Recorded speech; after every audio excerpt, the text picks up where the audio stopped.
Now I'm out at one of my spots on the farm where I've got a small food plot tucked back in the timber. If you remember back to last fall, I had a new one that I had just started to create, and I sat there a few times. There was nothing planted in it. It was just an opening, and I was hoping that that buck I was hunting at that time, that I'd nicknamed Lucky, would come past and maybe make a scrape or somehow be drawn to that opening. So I want to take you back here again now and go over this spot with a little bit more detail and take you through the plan of what we're going to do with this now.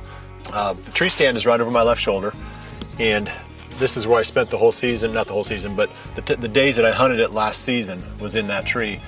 And I think I'm going to stick with that one for this coming season. I may get a little bit more aggressive and go back into the plot a little ways, but on any south wind, we're on the far downwind end of the plot now. We can sneak in through a little trail through the woods, pop into this tree, and then sneak back out again.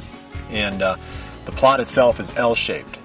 And I do like an L-shaped plot because sometimes you're going to have deer on the opposite side of the L that have no concept that you're in there sneaking away, and it helps to break up the food plot into two pieces and allows you to hunt it maybe a little bit bigger than the actual physical size of the plot. This plot will be no more than a half an acre when we're done, probably even a little bit less than that. So let's take a look at it. First, let me talk for just a second about this whole concept of these micro plots, and they're super important to my hunting strategy. What we've found over the years is that the deer have to have something to orient to when they're traveling. Obviously you can set up on funnels, those always work. During the early and late season you can set up on food, but during the rut, another area that seems to do well all day long are these little small openings that you create back in the cover.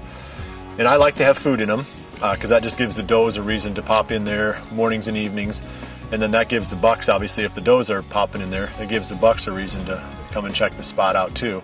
Any buck that's cruising through this area by this coming fall is going to pop in and check out this plot, and that makes for some pretty exciting hunting. Keep them small so that almost everything that comes out comes within bow range, and tuck them back in the cover a ways. So that's the concept behind it. We're going to talk more about poor man plots in the coming episodes. These are the ones that you can make with just a little bit of sweat and not very much equipment and not very much money. This one is not a poor man plot, but it serves a lot of the same purpose.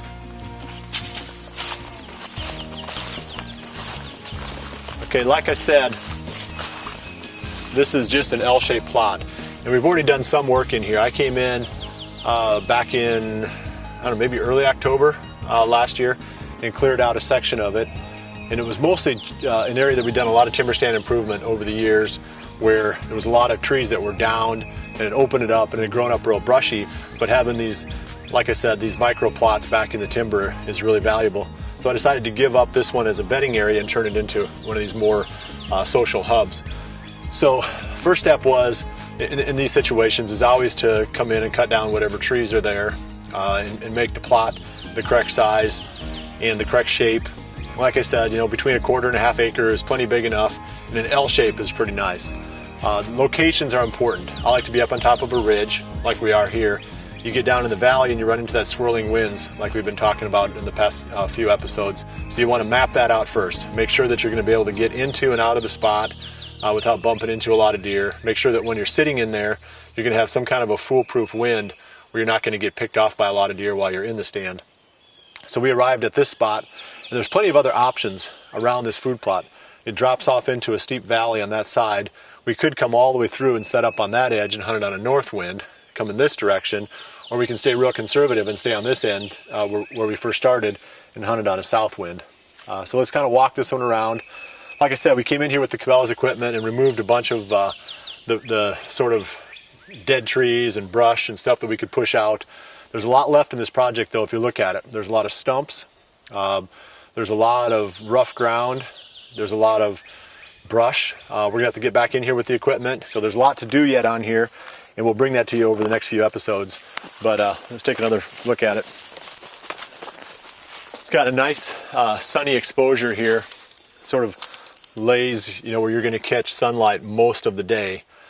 Right now I'm facing straight south, and the morning sun is just laying right in here. We might have to drop a few more trees on the edge once we get this planted if we're not getting enough sunlight in here, but I think we'll be okay. Then anytime you've got a plot that lies east and west, you tend to have a better chance of getting sunlight in there for longer periods of time, because obviously the sun is tracking east to west. So you're not going to have, you know, the shadows like you're going to have for a better part of the day, like you would have on a north-south facing or north-south running food plot.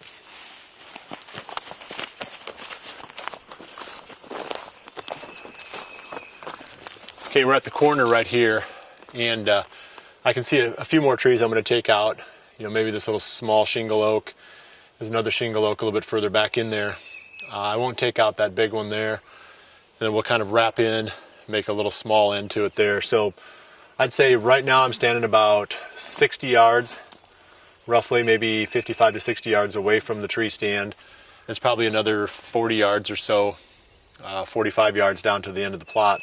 But the nice thing about it is when you got a plot this small, if a deer pops out on that end, he's probably going to work his way down the entire plot.